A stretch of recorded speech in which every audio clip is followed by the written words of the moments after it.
The obese woman had loved him in silence for years. The day he finally saw her changed everything.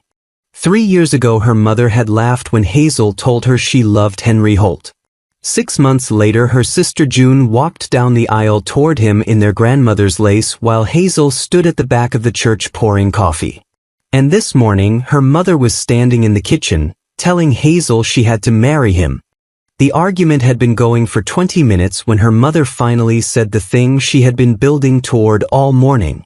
"You have nothing keeping you here, Hazel. Henry is alone. That child has no mother. And you," she stopped, "chose. You have nothing keeping you here." Hazel was at the window. Her hands were wrapped around her coffee cup. Outside the yard was quiet.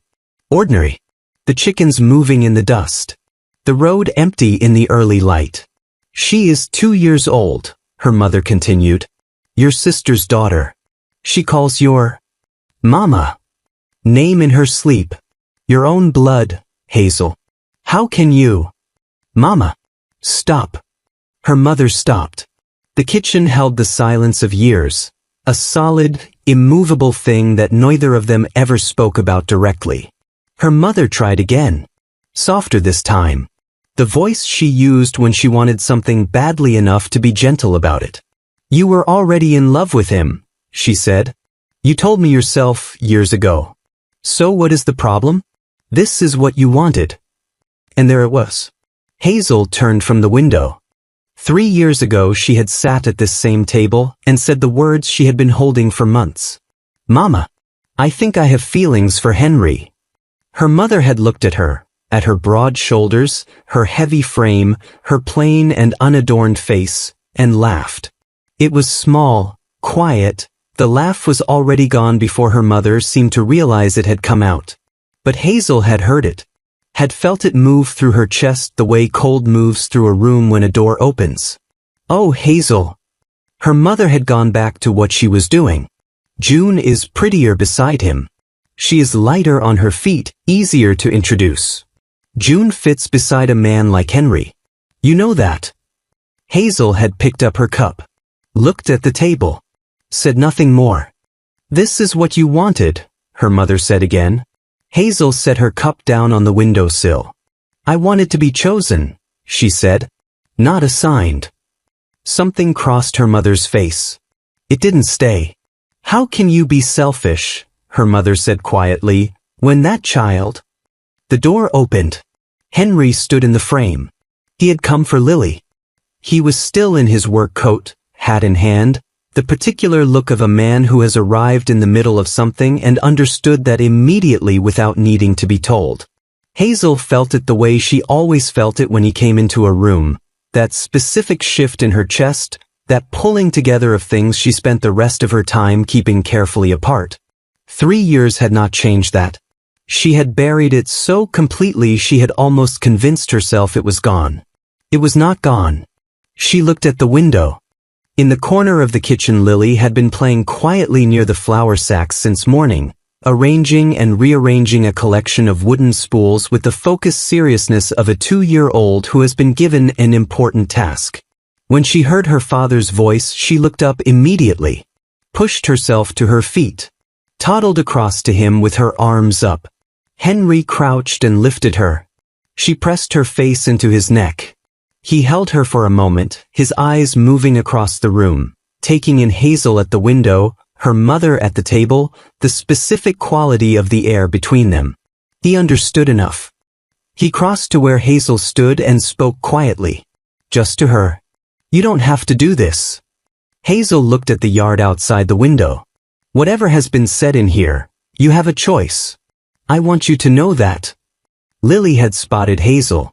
She was already reaching from Henry's arms, both hands stretching, fingers opening and closing with the absolute certainty of a child who has identified where she wants to be and sees no reason why she should not be there immediately.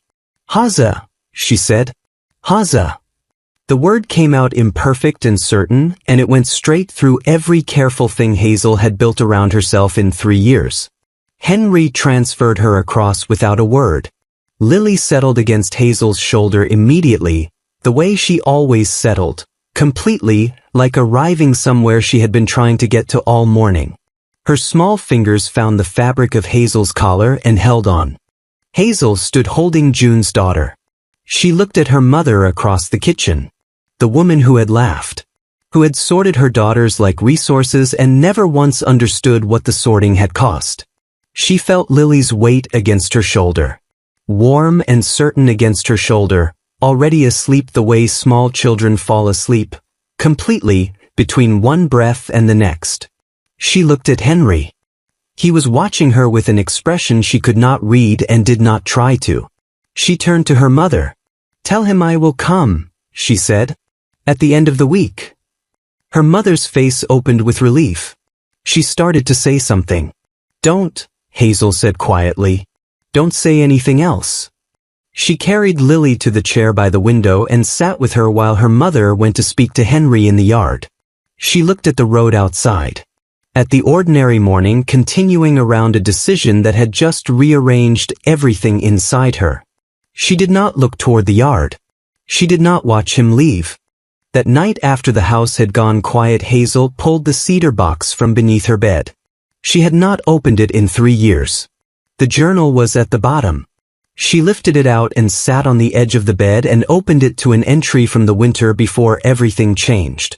The creek froze over this morning and Henry came to help father with the wood before the storm. Everyone went inside when the wind turned. I stayed to finish the stacking. He came back out.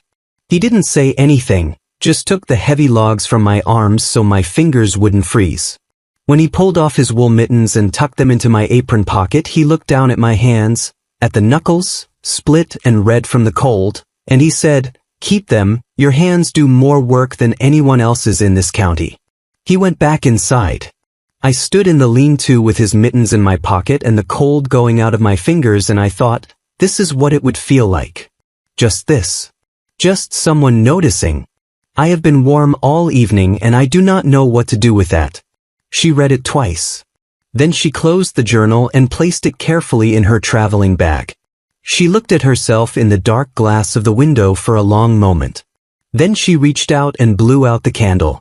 She had kept one burning every night for 3 years.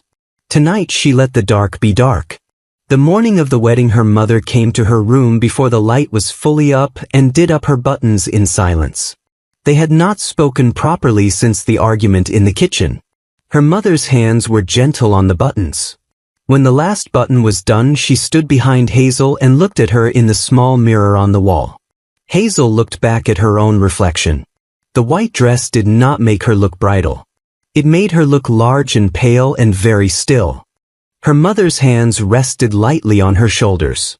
"You will be good for him," she said. Hazel looked at her own reflection. At the dress. At her mother's face behind her in the glass. "You said that about June too," she said. Her mother's hands went still.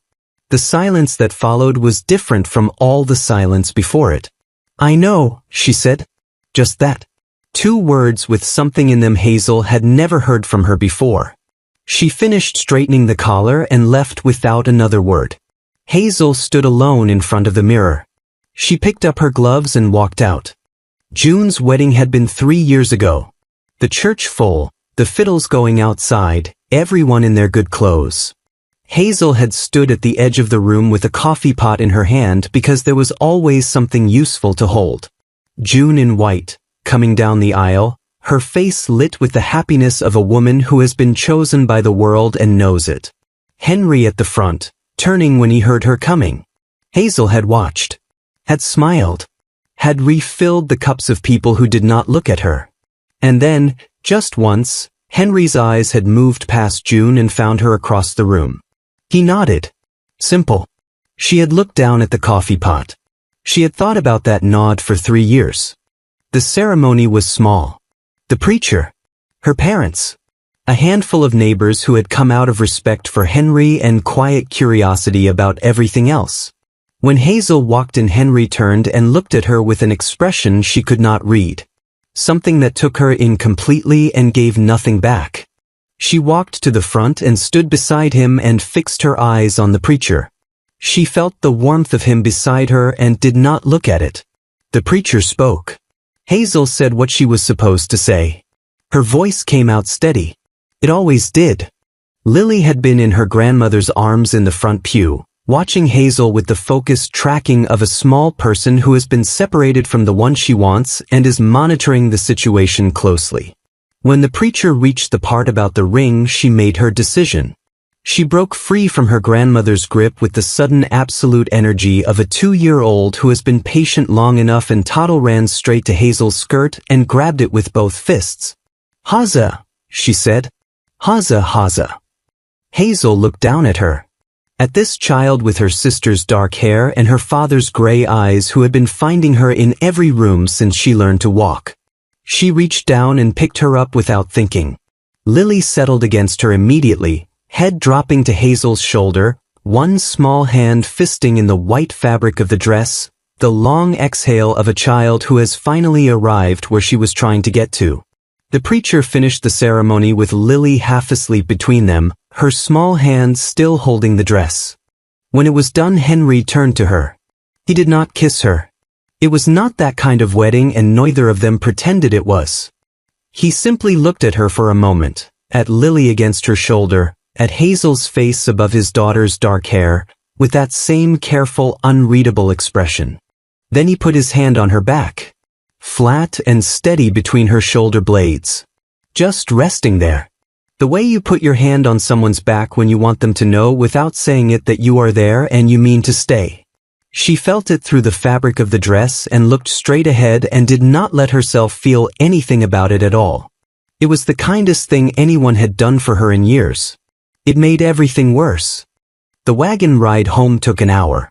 Lily fell asleep before they had left the town road, her weight warm and certain against Hazel's side.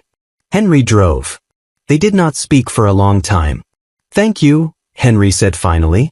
His eyes were on the road. "For coming. For doing this." Hazel looked at Lily sleeping against her. "Don't thank me. It makes it feel like a favor." He was quiet for a moment. What should it feel like? She had no answer. She looked at the road ahead and said nothing, and after a while he stopped waiting for her to. Henry carried Lily inside and put her down for her nap. Hazel stood in the kitchen doorway and looked at the room. June's yellow curtains on the windows.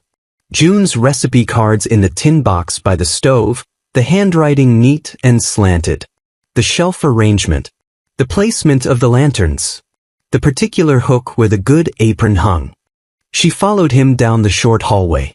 He pushed open the door at the end, the master bedroom. June's room, his room. The big double bed sat against the wall, covered in a heavy patchwork quilt Hazel had seen her sister stitch by lamplight over 2 winters. Henry set her bag at the foot of the bed. He didn't look at her. "I have to check the stock before dark," he said, his voice level. "Rest a bit." Then he left. The front door clicked shut behind him. Hazel sat down on the edge of the wide mattress. The air in here smelled faintly of cedar and the ghost of June's lavender water. She sat with her hands locked in her lap, her posture rigid in the white dress, listening to the silence of the house settling around her. Her mother's voice came back from that morning, low and hurried, pressed into her ear just before they left for the church. "You must not pull away from him, Hazel. Whatever you feel. A man has needs, and it is a wife's place to bear them with grace. Keep your eyes closed if you must. Do not make him feel unwanted and let him do what he needs to do."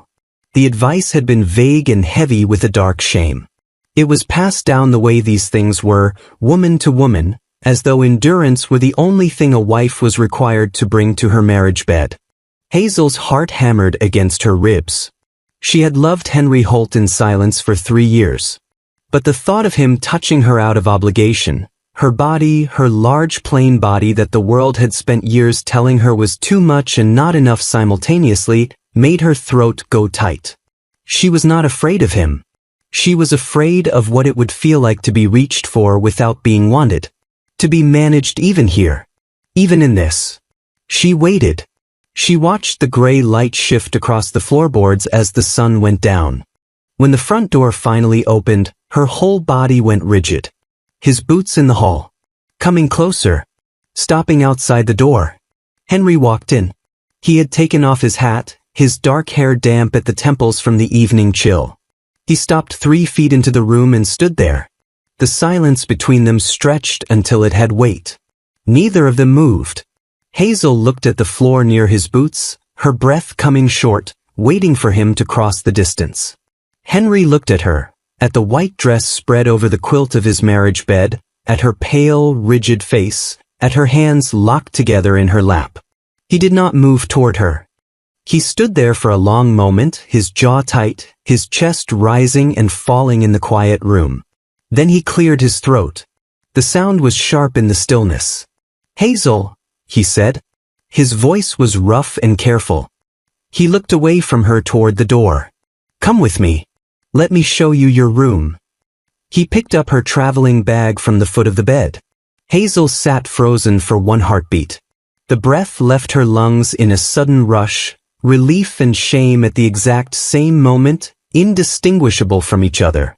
She stood up and followed him back out into the hall. He stopped at the small door directly across from his own and pushed it open. Small room. Single bed. A window facing the yard. Clean and plain and separate. "Your own space," he said, setting the bag just inside. "Your own luck. There is no pressure of any kind, Hazel. Take whatever time you need."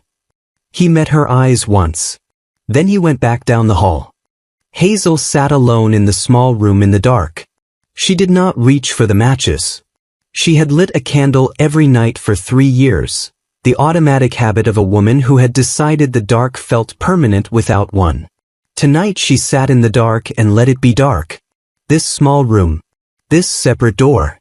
This man across the hall who had looked at her terrified face on his marriage bed and picked up her bag instead.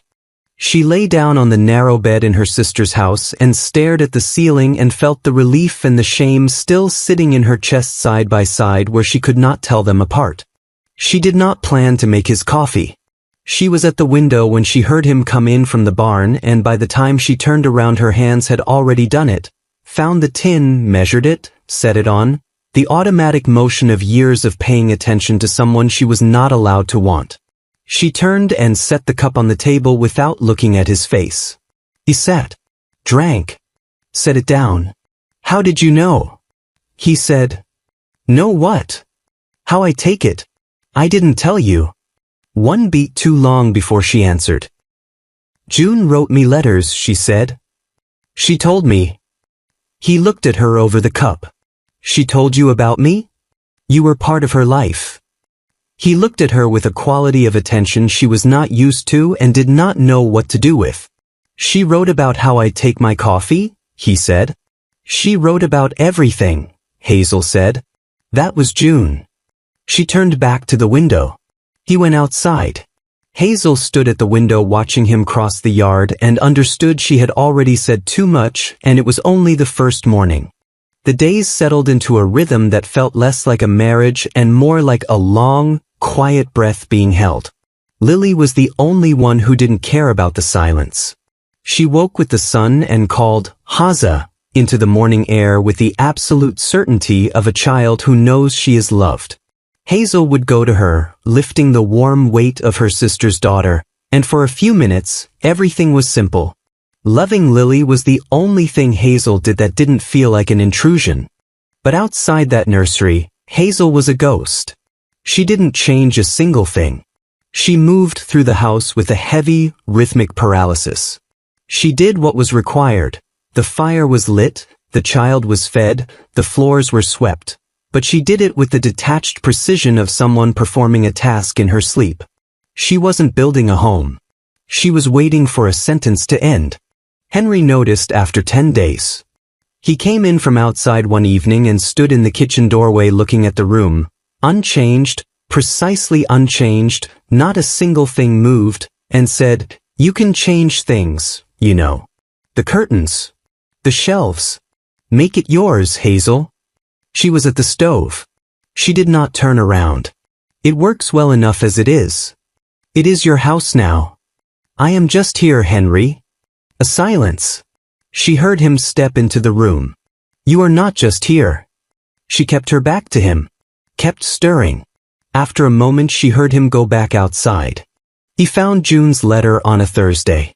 He had been looking for the deed to the north pasture. Somewhere in the desk, he had been meaning to organize it for months. The letter was folded between two papers that had nothing to do with each other, June's handwriting on the outside, addressed to Hazel's mother, never sent. He almost put it back. He read it anyway. It was June's voice, entirely warm, practical, moving through house news and Lily's new words before arriving at the paragraph near the end that made him go completely still. Mama, please do not send Hazel here anymore. I know you mean well, but it is not fair to her, and if I am honest, it is not easy for me either. I see how she looks at Henry. I have always seen it. I told myself it was nothing, that she would get over it, that she never said anything, so it could not be that serious. I told myself a lot of things. I was wrong about most of them. She deserves better than watching this from the edges. Please, let her stay home. Henry sat at the desk for a long time. He read it again. He thought about the coffee, about the way she had turned from the window that first morning, one beat too long before she answered, the careful look of someone who has realized they have shown something they meant to keep hidden. He thought about 3 years ago. She had lent him a book once, pressed it into his hands at her mother's table without ceremony, said only, "You will like this one," and walked away before he could ask her why she thought so. He had liked it. He had liked it more than anything he had read in years. He never told her that. He thought about the evening he had stayed late at her family's table and found her alone in the kitchen afterward, washing dishes, reciting something quietly under her breath. She had not heard him in the doorway. He had stood there longer than he should have before he announced himself. He had thought nothing of it at the time. He thought about it now. He put the letter in his coat pocket. He went back outside and worked until dark, the way a man works when his hands need to be busy while his mind does something difficult. That evening he came in for supper and Hazel had her back to him at the stove. He sat at the table. She set his plate in front of him without meeting his eyes. "Hazel," he said. She looked up. He almost said it then. He didn't. "Thank you," he said instead. "For supper." She turned back to the stove. Her mother came on a Tuesday. She inspected the house with 40 years of household management behind her gaze and saw immediately what Hazel already knew: maintained but not inhabited, run efficiently but not lived in, the way a hotel room is clean without being anyone's. She found Hazel in the main room with Lily. The child was in her lap being read to, Hazel's voice low and steady, Lily's small hand wrapped around Hazel's finger, both of them completely still in the particular piece of a child who has been given exactly what she needs. Her mother stood in the doorway and looked at this for a moment. Then she looked at the room. At the curtains. At the shelves. "It still looks like June's house," she said. Hazel looked up. "It is June's house." "It is Henry's house," her mother said. "And you are his wife." Hazel looked at her. "Am I?" she said. Her mother pressed her lips together. She pulled Henry aside at the fence line later. Woman to man, practical, the way she handled everything. "She is not settling," she said, her voice low and urgent. "She is disappearing in there. I am going to take her and Lily home for a few days. Let me talk to her. She will listen to me." Henry looked at her. "Does she want to go?" he said. Her mother stopped. The question appeared to genuinely surprise her. She opened her mouth, closed it. The idea of Hazel having a preference that had not been prearranged had simply not occurred to her. Henry put down what he was holding and went inside. Henry came in from outside and stopped. He looked at the bag. He looked at Lily pressed against Hazel's shoulder, her head already tilted there, her fingers already fisted in Hazel's collar, the complete certainty of a child who has decided and is not going to be moved. Then he looked at Hazel's face. She had the look she always wore when she had decided something and was not going to be moved either. Composed, careful, the particular expression of a woman who has been relocated so many times she has learned to pack quickly and feel nothing about it. Something happened in his expression that she had not seen before. "Hazel." Just her name. Said quietly. The way you say something when you have stopped managing it. Please stay. The kitchen was very quiet. Hazel was in the bedroom doorway with her bag already packed. Her mother had told her in that decisive voice, "Pack your things, just a few days." Hazel had packed because she did not have the energy to fight it. Lily was on her hip, attached and not letting go. Her mother stood near the door. The woman who had laughed 3 years ago, not from cruelty, from a failure of imagination so complete it had functioned as cruelty anyway. Standing there now watching a man say please to her daughter. Watching him mean it. Hazel stood holding Lily. She thought about the door. The one he had offered 3 weeks ago in her mother's kitchen. You have a choice. You have always had a choice. He was not offering that door now. He was standing in his kitchen asking her to stay in it. She set her bag down. Her mother looked at her. At the bag on the floor. At Henry standing across the kitchen. She looked at her daughter's face, really looked, perhaps for the first time, with the quality of attention that had been missing for years, and saw something there she had not permitted herself to see before. She picked up her coat. She moved to the door. She stopped at the threshold with her back to both of them. Hazel. Her voice was smaller than Hazel had ever heard it. Stripped of its management. I did not know. 3 words. Quietly. Like setting something down after carrying it too long. The door closed behind her. That night after Lily was asleep, Hazel sat at the kitchen table in the low lamplight. She took the journal from her bag and opened it to the last entry, the one she had written 3 years ago on the night before June's wedding. She read it once. Then she picked up her pen and began to write.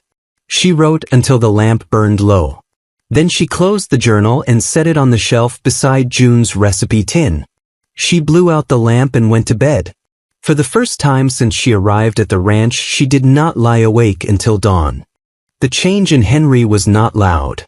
It came gradually, the way the season turns on the frontier, not in a single day but in the slow accumulation of small things until one morning you step outside and understand that something has shifted permanently. Hazel noticed it first on a Wednesday. She was at the stove when she heard him come in from outside. He did not go straight through the way he usually did. He stopped in the kitchen. She heard him cross to the window and then the particular sound of fabric being pulled from a rod. She turned around. He had taken June's yellow curtains down. Both of them. They were folded over his arm, neatly, the way he folded everything. He looked at her. They were getting worn, he said. She looked at the bare window. At the morning light coming through it, unfiltered, clean and direct and belonging to no one in particular. I can find something else, she said carefully. When you want to, he said. Whatever you like. He set the curtains on the chair and went back outside. Hazel stood at the stove and looked at the bare window for a long time. Small things kept happening after that. He asked her one evening what she liked to read. She told him carefully, watching his face for the polite dismissal she was accustomed to receiving when she said too much about herself. It did not come. He listened the way he listened to things that mattered to him, completely without looking away. 2 days later there was a book on the kitchen table that had not been there before. Set where she would find it in the morning. She stood in the kitchen holding it for a long time before she put the coffee on. She did not trust it. She had learned a long time ago not to trust warmth that arrived without explanation. She had made that mistake before and she was not going to make it again. That evening the house was quiet after Lily went to bed. Henry sat in the chair by the window with a book. Hazel sat at the table with hers. The lamp burned between them. She did not know how long it had been when she looked up. He was already looking at her. Not at his book. At her. She looked back down at her page. He looked back at his. Neither of them said anything. The lamp burned on. She remembered the winter before June's wedding. He had given her his wool mittens one cold evening when her hands were cracked and red from stacking wood. He had said her hands did more work than anyone else's in the county. She had kept them under her pillow for a year. Until she overheard him tell June he had bought an extra pair because he did not want her to have trouble with the winter work. Practical, considerate. entirely without the meaning she had spent a year constructing. She put the mittens in her drawer that night and did not think about them again. Or tried not to. Lily had been investigating Hazel's traveling bag for 3 days with the focused persistence of a 2-year-old who has identified something interesting and intends to understand it fully. She pulled things out methodically. A hairbrush. A folded handkerchief. The small tin of salve. And then the journal. She pulled it out with both hands, turned it over with her full attention, opened it the way she opened everything, and tore a page with the efficient thoroughness of a child who does not yet understand that pages are not meant to come out. She looked at the torn page in her hand. Then she walked it across the room to Henry the way she brought him everything. Proudly, completely certain of her welcome. He took it. Looked down. Hazel's handwriting. Tonight at supper he asked me if I had read the book I recommended to him last month. Said yes. He said he had stayed up 2 nights finishing it and could not decide if he was grateful or angry with me for giving it to him. I laughed. He looked at me when I laughed, not past me, not through me, at me, the way a person looks when they want to remember something. I have been turning that over all evening. I do not know what to do with it. I do not know what to do with any of it. I am going to stop writing now before I say something I cannot take back. He read it twice. Then he looked across the room at Hazel. She had seen what Lily pulled out. She crossed the room and held out her hand. He did not give it back. She stood there for a moment with her hand out. Then she let it drop. Lily had already moved on to the handkerchief, entirely satisfied with herself. Henry read the last line aloud. I am going to stop writing now before I say something I cannot take back. He looked at her. How long? Hazel looked at him. At the page in his hand. At Lily on the floor. She was so tired of carrying it. Since before June, she said. Since the first night you came to my mother's table and carried the plates because no one else thought to. Henry was very still. I refused every man who came after, she said. Not because they were bad men. Because none of them were you. And I had already decided I did not deserve even the wanting of it. She looked at her hands. And then you gave me a choice 3 weeks ago and I could not take it. And I am standing in my dead sister's kitchen and I cannot move her things because moving them means I believe I belong here and I have never once been told I belong anywhere.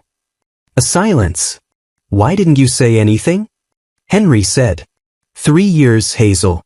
Why stay silent? She looked at him for a long moment. Because you never asked, she said quietly. And I had already been told what I was worth. Henry stood up. He crossed to the desk and reached into his coat and set June's letter on the table between them. I found this last week, he said. In the desk. She wrote it to your mother and never sent it. Hazel picked it up. Read it. Hazel sat with the letter in her hands. June had seen it. Had always seen it.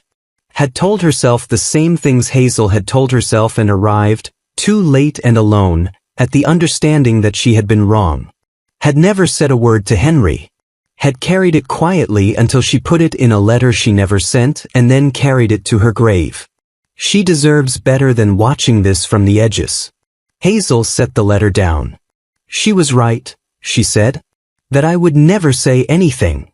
She was right about that, Henry said. She was wrong that no one would ever ask. He crossed to where she was sitting. He reached for her hands, her large work-worn hands, red at the knuckles the way they always were in cold weather. He held them in both of his and looked at them the way you look at something you should have looked at a long time ago. I am not asking you to pour the coffee anymore, he said. I am not asking you to carry anything. I am asking you to believe that I see you. Not June's sister. Not Lily's aunt. But you. Hazel looked at their hands. At his hands holding hers. She thought about the mittens. About the years she had spent building meaning out of a practical gesture. About how wrong she had been. She pulled her hands back, gently. You seeing me now, she said quietly, does not change what the years looked like, Henry. She stood up. She looked at him one moment longer, this man who had finally said the thing she had waited 3 years to hear, too late, in the wrong shape, in a kitchen that still smelled faintly of her dead sister's lavender water. "I need to check on Lily," she said. She left the room. Henry stood alone in the kitchen. He looked at the bare window where June's curtains used to hang, at the journal on the table, at June's letter beside it. He stood there for a long time. Then he put on his coat and walked out into the dark toward town. He was gone for 2 hours. Hazel put Lily to bed. Read to her until her breathing slowed and her hand went loose. Then she sat in the small room in the dark the way she had been sitting in the dark since she arrived at this ranch. She lit a candle. Not for him. Just because the dark was very dark tonight and she was very tired. She sat with it for a long time. She heard it before she saw it. A quality of light coming through the window that was wrong for the hour. Too warm. Too close to the ground. She went to the door and opened it. The harvest field between the house and the road was full of candles. Dozens of them placed in the October earth among the dry grass and fallen leaves, their flames steady in the autumn dark. The smell of beeswax and corn harvest and cold air all at once. Henry was still placing the last ones. He had gone to every house in town. Every neighbor who would open a door. He had not explained himself. He had simply said what he needed and people had given it and quietly followed him back out to the road. They stood now at the edges of the field. The same people who had always seen Hazel as the useful one. The dependable sister. The woman you called when there was heavy work to be done and no particular thanks to give. All of them quiet. All of them watching. Henry stood up from the last candle. Turned. He saw her in the doorway. Hazel came outside. She walked into the middle of it and stopped. Henry walked toward her through the light he had made and stopped in front of her. "You said keeping a candle burning keeps the dark from feeling permanent," he said. "I should have understood then what you were telling me." He held out his hand. "I am 3 years late. I know what that cost you. I am not asking you to forget it. A breath. I am asking you to let me be the one who keeps the candle now. So you never have to do it alone again." Hazel looked at his outstretched hand. She thought about the mittens under her pillow. About building meaning out of nothing and being wrong. She looked at the neighbors standing at the edges of the field. At this man standing in the cold with his hand out waiting. This was not that. Her eyes filled. She reached out and took his hand. The neighbor closest to the road exhaled. A small sound, barely audible. The sound of a room releasing breath it had been holding. They went inside together. The candles burned in the field behind them. Neither of them looked back. The house was quiet. Lily was asleep. The kitchen smelled of wood smoke and beeswax drifting in from outside. Something new. Henry put the kettle on. Hazel sat at the table. They did not need to say anything. They had said enough. Spring came to the ranch the way it always came, without announcement. Just one morning the ground softer underfoot and something green along the south wall where the garden had gone to weeds. Hazel was at the kitchen table when Henry came in from the morning chores. June's recipe tin was on the shelf where it had always been. But the curtains on the windows were different now, yellow still, but a different yellow. Chosen by Hazel on a Tuesday in town when Henry had simply said whatever you like and meant it. Henry came to stand behind her.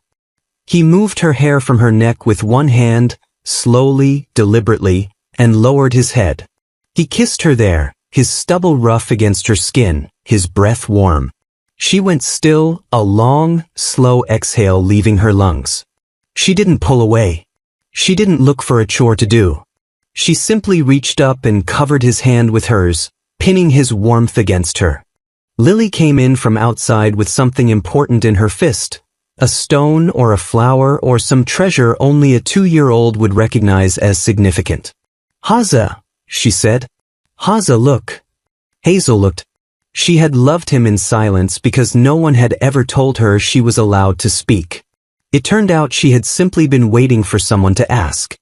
If you felt something watching this, subscribe to Ironwood Narratives. These stories are made for you.